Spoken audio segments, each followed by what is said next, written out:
हमारे मत में ना जैसे राधा नाम की महिमा वाहिगुरु जी कहते हैं। और वाहिगुरु जी का जो गुरु ग्रंथ साहब में पहली शब्द जो भी वाहिगुरु के प्रथाई उच्चारण हुआ ना, वो ऐसे उच्चारण हुआ, वाहिगुरु वाहिगुरु वाहिगुरु वाहि जियो। गुरु आप समुद्र के सामने दिया दिखाने वाली बात, अर्थ तो मैं करूँगा नहीं, आप जानते हो महाराज। अज्ञान का नाश करके जो प्रकाश कर दे गुरु है, वाह आश्चर्य है ना। और उसका जो स्वरूप वर्णन किया महाराज वो ऐसा है, कवल नैन मधुर बैन कोट सैन संग सोभ कहत माँ जसोद जिसै दही भात खाहि जियो। देख रूप अत अनूप मोह महा मग भई किंकनी शब्द जनतकार खेल पाहे जियो।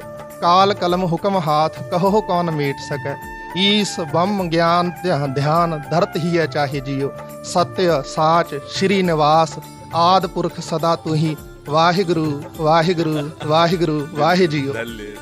ये है हमारा वाहिगुरु नाम का जो स्वरूप है हमारा जी जो उच्चारण हुआ।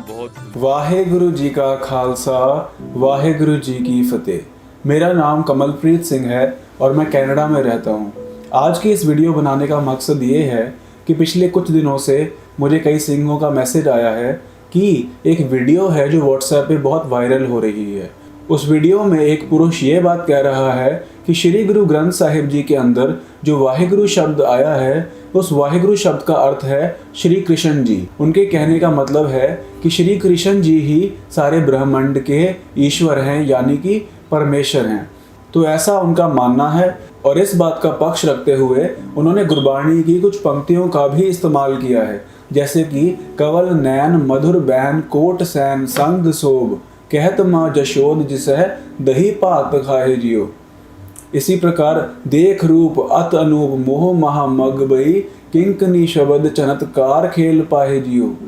काल कलम हुक्म हाथ कहो कौन मेट सकै ईश बम ज्ञान ध्यान धरत ही है चाहे जियो। सत साच श्री निवास आद पुरख सदा तुही वाहेगुरु वाहेगुरु वाहेगुरु वाहे जियो। तो इस वीडियो में इन शब्दों का और गुरबाणी के अन्य शब्दों का हम सही अर्थ करके आपको बताएंगे, ताकि आपके मन में जो भी शंका उठा है या जो भी गलतफहमी पैदा हुई है वो दूर हो जाएगी। क्योंकि सतगुरु जी सारे जगत के कल्याण के लिए हम सबको ज्ञान दे रहे हैं, और यदि उस ज्ञान को गलत तरीके से यानी मिस इंटरप्रेट करके समझ लिया जाए तो किसी का आध्यात्मिक जीवन खराब हो सकता है। तो इसलिए यह हमारा फ़र्ज़ बनता है कि गुरबाणी के सही अर्थ लोगों तक पहुंचाए जाएं। और हाँ, ये बात मैं कहना चाहता हूँ कि कोई भी इंसान यदि कृष्ण जी की भक्ति करना चाहता है या करता है तो उसे मुबारक हो, वो ज़रूर करे, हमें उससे कोई भी आपत्ति नहीं है।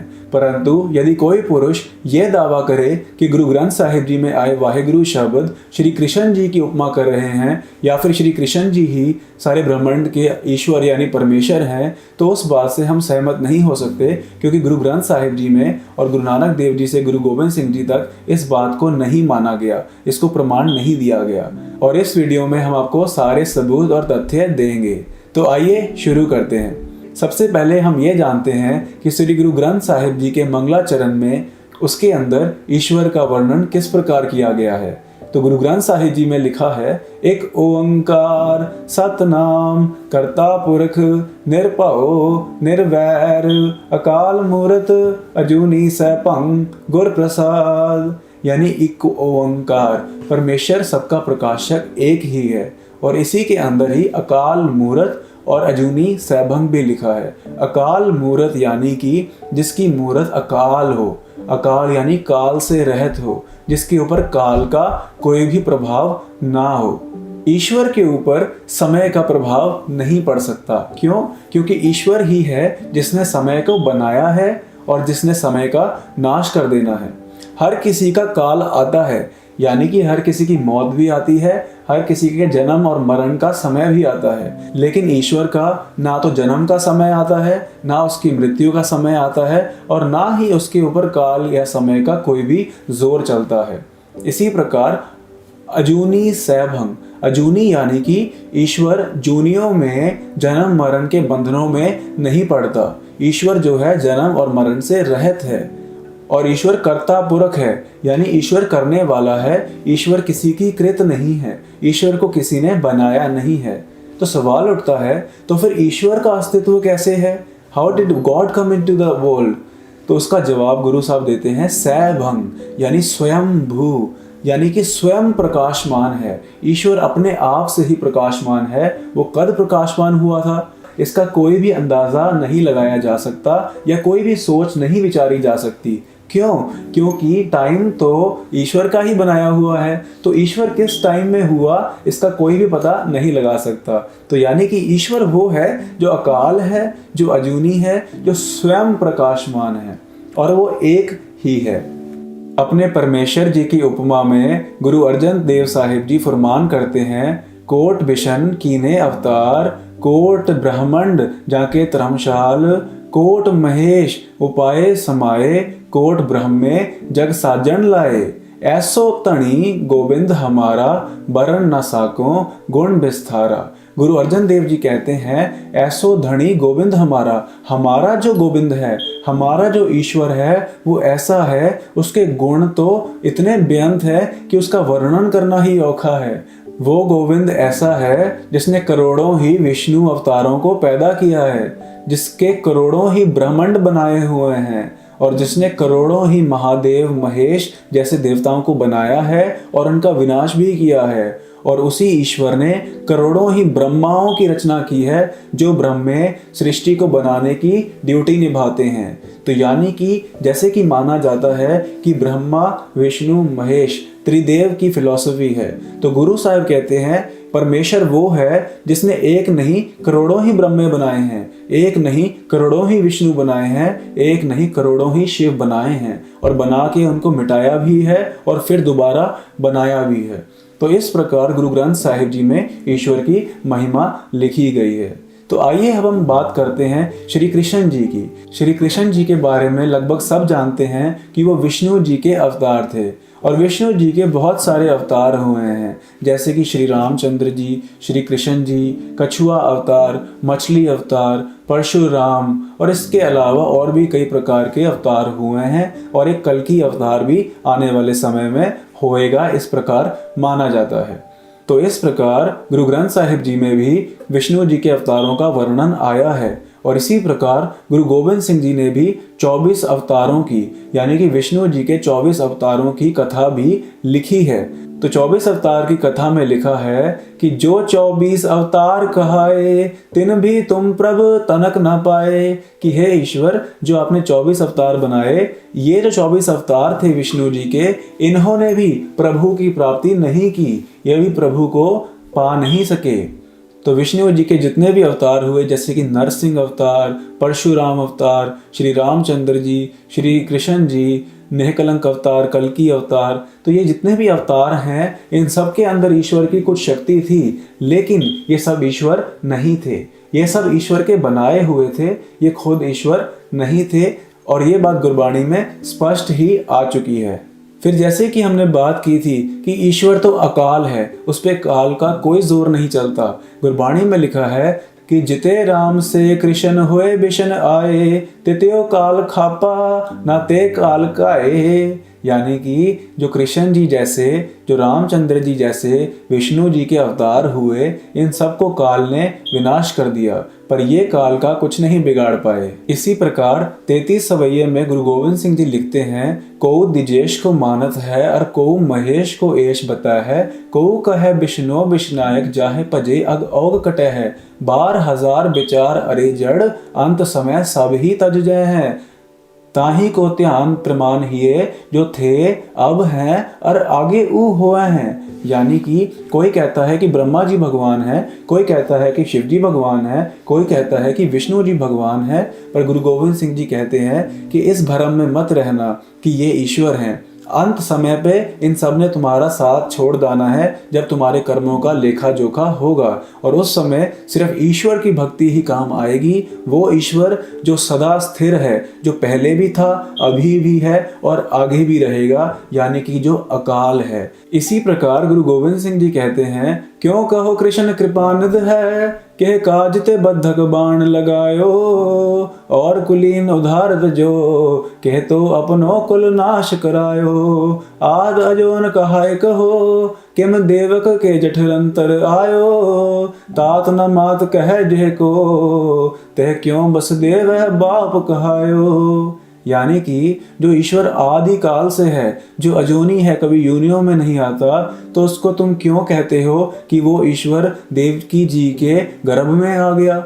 ईश्वर तो गर्भ में नहीं आता है, वो अजोनी है, जूनियों में नहीं आता है। इसी प्रकार तात न मात कह जेह को, तह क्यों बस देव है बाप कहायो। जिस ईश्वर का ना तो कोई माँ है, ना ही जिस ईश्वर का कोई बाप है, उसके पिता का नाम वासुदेव कैसे पड़ गया। ईश्वर को बनाने वाले वासुदेव थोड़ी थे। ईश्वर को बनाने वाले कोई माता पिता नहीं हुए। ईश्वर स्वयंभू सैभंग है, यानी अपने आप प्रकाशमान है, उसके कोई माता पिता नहीं है, बल्कि वो सारी सृष्टि का माता पिता है। ईश्वर ही हमारी माँ है, हमारे पिता हैं। और यही बात भगत कबीर जी भी कह रहे हैं, तुम जो कहत हो नंद को नंदन, नंद को नंदन का कोय, तरन आकाश दसो दिश नाही, तब एह नंद कहाँ थोरे। संकट नहीं परै जोन नहीं आवे, नाम निरंजन जाको रे। कबीर को स्वामी ऐसो ठाकुर, जाको माई न बापो रे। कबीर जी कहते हैं, हमारे स्वामी, हमारे ईश्वर तो वो हैं जिनके ना कोई माँ है, ना कोई बाप है। वो कभी जोनों में नहीं आते, कभी संकट में नहीं पड़ते। उनका नाम निरंजन है, वो माया से रहित हैं, वो माया में नहीं है। इसी प्रकार कबीर जी आगे कहते हैं, हक सच खालक खलक में आने, श्याम मूरत ना है। यानी कि हमारे जो हक सच खालक हैं, हमारे जो सच्चे वाहिगुरु हैं, सच्चे सृष्टि को बनाने वाले हैं, वो खलक में आने, अपनी खलकत के अंदर ही परवेडिंग हैं, यानी कि व्यापक हैं। और वो श्याम मूर्त ना है, वो सिर्फ एक काली मूर्त नहीं है, यानी कि वो सिर्फ एक कृष्ण जी नहीं है, वो इस ब्रह्मांड के रचयिता परमेश्वर जी सारी सृष्टि में व्यापक हैं अपनी शक्ति द्वारा। इसी प्रकार गुरबाणी में लिखा है, किते कृष्ण से कीट कोटे उपाय, किते राम से मेट डारे उपाय। यानी कि ईश्वर जी ने करोड़ों ही रामचंद्र जी, करोड़ों ही श्री कृष्ण जी को बनाया और उनका नाश कर दिया, और वो ही सारे संसार के कर्ता धर्ता हैं। इस प्रकार पंक्तियां तो अनेक हैं, प्रमाण भी अनेक हैं, परंतु मुझे लगता है कि जितनी विचार हमने की, इतने से स्पष्ट हो जाता है कि श्री गुरु ग्रंथ साहिब जी के अनुसार श्री कृष्ण जी परमेश्वर या फिर वाहिगुरु नहीं हैं। कृष्ण जी की रचना ईश्वर ने की है और ईश्वर ही कृष्ण जी का विनाश भी कर देता है।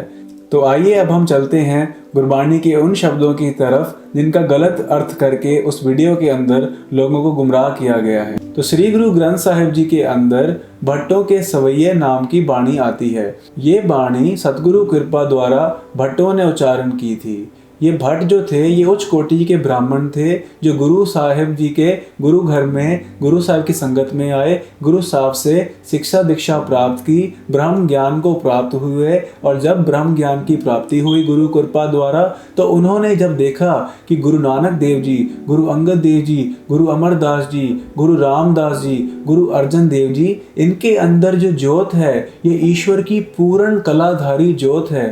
पूर्ण शक्ति के साथ परमेश्वर जी ने, निरंकार जी ने इस आकार के अंदर अपनी शक्ति को टिकाया हुआ है और इस शक्ति के द्वारा वो संसार का उद्धार कर रहा है। तो इस प्रकार गुरबाणी के अंदर भट्टों ने गुरु साहिब जी के महिमा में कुछ सवैये उच्चारण किए हैं। उन्हीं में से एक सवैया जो है गुरु रामदास जी के लिए जो उच्चारण हुआ है, उसके अंदर ये शब्द आता है कि कवल नैन मधुर बैन कोट सैन संग शोभ, कहत माँ जशोद जिसे दही पात खाए जियो।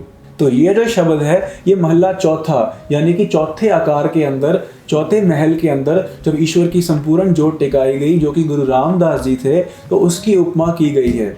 तो उससे पहले हम समझते हैं कि गुरु नानक देव जी महाराज जी के बारे में भट्ट कल जी क्या कह रहे हैं। तो भट्ट कल जी कह रहे हैं कि हे ईश्वरीय निरंकारी ज्योत जो गुरु नानक देव जी के अंदर पूर्ण तौर पे व्याप्त है, पूर्ण तौर पे स्थित है, जो संसार का उद्धार कर रही है, उस ईश्वरीय गुरु ज्योत की जो उपमा है वो इस सवैयों के अंदर दर्ज की गई है। तो उसमें क्या लिखते हैं, सतयुग तय माण्यो छल्यो बल बावन पायो, त्रेता तय माण्यो राम रघुवंश कहायो, द्वापर कृष्ण मुरार कंस कृतार्थ कियो, उग्र सैन को राज अभय पग तह जन दियो, कल युग प्रमाण नानक गुर अंगद अमर कहायो, श्री गुरु राज अब चल अटल आद पुरख फुरमायो। इस पंक्तियों के अंदर ईश्वरीय गुरु ज्योत जो संपूर्ण शक्ति के साथ थी, जो अब गुरु नानक देव जी में विराजमान है, उसकी महिमा करते हुए भट्ट कल जी कह रहे हैं, हे गुरु नानक देव जी, आपने ही सतयुग के अंदर सतयुग तय माण्यो, आपने राज जोग माना था, सतयुग तय माण्यो छल्यो बल बावन पायो, आप वामन 52 अवतार होके बल राजे को छले थे, आपने बल राजा को छल लिया था। इसी प्रकार तुमने ही त्रेतय युग के अंदर त्रेतय तय माण्यो राम रघुवंश कहायो, आप ही रघुवंशी श्री रामचंद्र कहलाए थे। इसी प्रकार द्वापर कृष्ण मुरार कंस कृतार्थ कियो, द्वापर युग के अंदर ही आप द्वापर कृष्ण मुरार मुर राक्षस को मारने वाले कृष्ण जी, आपने कंस को कृतार्थ किया था, यानी कंस को भी आपने भला कृतार्थ किया था। कैसे? उसका उद्धार करके, उसका वध करके। इसी प्रकार आपने ही उग्रसेन को राज अभय भगतः जन दियो, आपने अपने भक्तों को निर्भयता का, अभय होने का दान दिया था और उग्रसेन को राज, कंस को मार के उग्रसेन जी को मथुरा का राजा स्थापित किया था। फिर कलयुग प्रमाण नानक गुर अंगद अमर कहायो, तो कलयुग के अंदर प्रमाण यानी कि पूर्ण तौर पर पूर्ण शक्ति समेत ईश्वरीय ज्योत आप गुरु नानक देव जी कहाए, आप गुरु अंगद देव जी कहाए, आप गुरु अमरदास जी कहाए। और इसी प्रकार श्री गुरु राज अबचल अटल आद पुरख फुरमायो, कि आद पुरख परमेश्वर जी ने क्या फरमान किया है कि अब सतगुरु गुरु नानक देव जी का ही राज जो है अब चल अटल रहेगा। इसी के द्वारा लोगों का उद्धार हुआ करेगा, लोगों का कल्याण हुआ करेगा। कैसे? जो गुरु ज्योत परमेश्वर की संपूर्ण ज्योत थी वो गुरु नानक देव जी के आकार में थी, फिर गुरु अंगद देव जी में, फिर गुरु अमरदास जी में। इस प्रकार 10 शरीर जामों में एक ही अकाल पुरख जी की गुरु ज्योत वर्ती। गुरु गोविंद सिंह जी के बाद ये अकाली ज्योत जो है, ये गुरु ज्योत जो है, ये श्री गुरु ग्रंथ साहिब अते गुरु पंथ खालसा के अंदर विराजमान है। तो जो भी संपूर्ण गुरु ज्योत के द्वारा अपना कल्याण करवाना चाहता है, ईश्वरीय मार्ग पे चलना चाहता है, भक्ति के रास्ते पे चलना चाहता है, तो वो गुरु पंथ गुरु ग्रंथ जी के शरण में आके अमृत धारण करके, अमृत के द्वारा ईश्वर का सत्य नाम प्राप्त करके, इस सत्य नाम की जाप करके अपने आप को इस माया के मोह से, माया के मंडल से रिहा करवा के ईश्वरीय धाम तक पहुंच सकता है। तो इस सवैये में हमें यह समझ आया कि ईश्वर की जो संपूर्ण शक्ति है, संपूर्ण गुरु ज्योत जो है, जो पावर जो है, वो पहले अवतारों के अंदर कुछ पार्ट्स में आती थी किसी कारज के निमित्त, लेकिन कलयुग में श्री गुरु नानक देव जी के अंदर संपूर्ण शक्ति गुरु ईश्वर की विराजमान थी। और अब क्या हुआ, ये शक्ति गुरु ग्रंथ साहिब जी और खालसा पंथ में विराजमान है, जो आज सारे संसार को ज्ञान रूप दे रही है। अब हमें ये समझना पड़ेगा कि गुरु रामदास जी के बारे में जब भट्ट गैन जी ये कहते हैं, वाहे गुरु वाहे गुरु वाहे गुरु वाहे जियो, कवल नैन मधुर बैन कोट सैन संग शोभ, कहत माँ जशोद जिस दही पात खाए जियो, देख रूप अत अनूप मोह माँ मग पई किंकनी शब्द चंतकार खेल पाए जियो, काल कलम हुक्म हाथ कहो कौन मेट सकै, ईश बम ज्ञान ध्यान तरत ही अचाए जियो, सत साच श्री निवास आदि पुरख सदा तुही, वाहे गुरु वाहे गुरु वाहे गुरु वाहे जियो।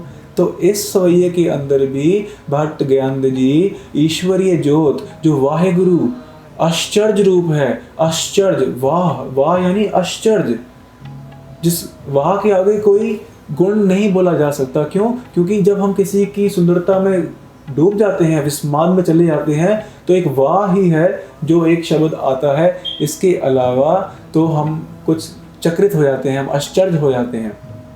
तो जब हम आश्चर्य हो जाते हैं तो इस प्रकार वाह निकलता है। तो वाहे गुरु वाहे गुरु वाहे गुरु वाहे जियो जो है वो ईश्वर जो तीनों लोक में स्वर्ग, मच्छ, पयाल और इसके अलावा तीनों काल में, पास्ट, प्रेजेंट एंड फ्यूचर, इन तीनों में जो ईश्वर, जो गुरु, जो ज्ञान का प्रकाशक और अंधकार का विनाशक है, जो त्रय काल अबातुम सत्वंग है, उस वाहिगुरु जी के विस्माद में, उसके दर्शन में मगन होने की जो अवस्था है, उस ईश्वरीय ज्योत का वर्णन इन सवैये में किया गया है।